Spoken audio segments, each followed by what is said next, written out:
બીજા મુદ્દાની વાત કરીએ તો સુરતના ઉધના રેલવે સ્ટેશન પર બનેલી બે વિપરીત તસવીરો હવે ગંભીર સવાલો ઉભા કરી રહી છે। એક તરફ રોજગાર માટે મહેનત કરતા યુપી, બિહાર અને ઓડિશાના શ્રમિકો પૈસા ચૂકવીને પણ ભીડમાં કચડાઈ રહ્યા છે, ટ્રેનમાં જગ્યા માટે જીવ જોખમમાં મૂકી રહ્યા છે અને પોલીસના દંડા સહન કરી રહ્યા છે। તો બીજી તરફ વોટર્સ સ્પેશિયલ ટ્રેનમાં ચોક્કસ વર્ગના લોકોને આરામદાયક એસી સુવિધા સાથે ભાજપ દ્વારા મફતમાં મોકલવાની વ્યવસ્થા કરવામાં આવી રહી છે। શું આ જાહેર સુવિધાઓનો સમાન ઉપયોગ છે કે પછી રાજકીય લાભ માટે પસંદગી આધારિત સુવિધા? પ્રશ્ન એ પણ છે કે જ્યારે સામાન્ય મુસાફરો માટે વ્યવસ્થા તૂટે છે ત્યારે ખાસ ટ્રેનો માટે પૂરતી તૈયારીઓ કેવી રીતે થઈ જાય છે? રેલવે તંત્રની પ્રાથમિકતા મુસાફરોની સુરક્ષા અને સુવિધા હોવી જોઈએ કે રાજકીય આયોજન? રાજકારણ અને જાહેર સેવાઓ વચ્ચેની આ રેખા કેટલી સ્પષ્ટ છે એ મુદ્દે ચર્ચા હવે જરૂરી બની ગઈ છે। મતદાન લોકશાહીનો તહેવાર છે, પરંતુ શું તેની આડમાં સામાન્ય નાગરિકોની મુશ્કેલીઓ અવગણવી યોગ્ય છે કે કેમ તેવા અનેક પ્રશ્નો અહીંયા ઊભા થઈ ગયા છે અને આજ મુદ્દે આપણી સાથે ચર્ચા કરવા માટે સિનિયર પત્રકાર કૌશિક પટેલ જોડાઈ ગયા છે। કૌશિકભાઈ, ઉધના રેલવે સ્ટેશનના આ બે દ્રશ્યો સામે આવ્યા છે, તેને આપ કેવી રીતના જોઈ રહ્યા છો? જી જરૂર, આ એક રાજકીય રોટલા શેકવા માટેની એક નીતિનો ભાગ છે, જેમાં બંગાળની ચૂંટણીને અનુલક્ષીને 3 થી 4 ટ્રેનો મતદારો માટે સુવિધાયુક્ત તૈયારી કરવામાં આવી હતી। જ્યારે પરપ્રાંતીય જવા માટે જે મજદૂરો અને સામાન્ય વર્ગના નાગરિકો છે તેમને આજે વેકેશન અને ત્યાં તેમના લગ્નસરા કે કોઈ પ્રસંગોમાં જવાનું હોય તો એ દર વર્ષની જેમ જ એ લોકો હજારોની સંખ્યામાં અહીંથી જતા હોય છે। તો આ રેલવે પ્રશાસનને આ સમસ્યાનું એમને દર વર્ષની જેમ નોલેજ હોય જ છે, છતાં પણ સુવિધા કરી શકતા નથી। આજે ગઈકાલે જે ઘટના બની એમાં તો મોટી જાનહાનિ થતા બચી ગઈ તેવું કહી શકાય। એટલે તંત્રને જ્યાં રાજનીતિ છે ત્યાં સુવિધા આપવામાં કોઈ વાંધો નથી, પરંતુ સામાન્ય નાગરિક માટે જો સુવિધા ઊભી કરવામાં હોય તો તેઓ આંખ આડા કાન કરતા હોય એવું ગઈકાલના દ્રશ્યો પરથી સ્પષ્ટ દેખાય છે। 10 થી 15 હજારની જે ભીડ હતી છતાં પણ ત્યાં કોઈ સુરક્ષાના કોઈ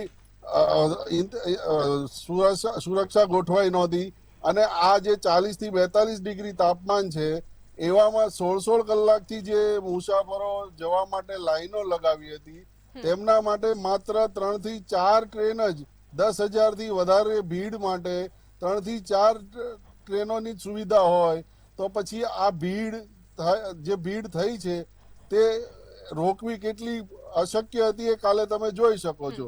અને પોલીસ પાછું પોતાના બચાવમાં એવું કહે છે કે આ ભીડ બેરિકેડ કુદાવીને અંદર પ્રવેશવા માંગતી હતી, જેને રોકવા માટે અમારે લાઠીચાર્જ કરવો પડ્યો। પરંતુ પોતાની જે ભૂલ છે કે ભાઈ અમારી અસુવિધાના કારણે આ વસ્તુ બની છે તે સ્વીકારવા તૈયાર નથી। જ્યારે બીજી તરફ ભારતીય જનતા પાર્ટીએ પોતાના મતદારોને લઈ જવા માટે જે સુવિધા ઊભી કરી હતી તેનાથી 10% પણ આજે બીજી તરફ જે યુપી, બિહારની જે ટ્રેનો છે તેની સુવિધા નથી ઊભી કરી। બિલકુલ કૌશિકભાઈ, શું સત્તાનો દુરુપયોગ થઈ રહ્યો છે?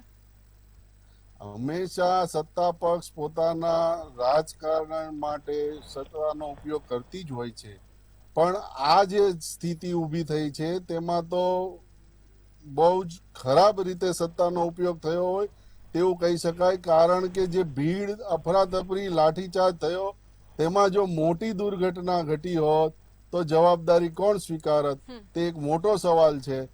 રાજકીય રોટલા શેકવા માટે તમે એક તરફ સુવિધા આપો છો અને બીજી તરફ લોકોને માટે દુવિધા ઊભી કરો છો, તે અયોગ્ય છે એવું મારું માનવું છે। કૌશિકભાઈ, રાજકારણ અને જાહેર સેવાઓ વચ્ચે જે રેખા છે તે કેટલી પાતળી છે?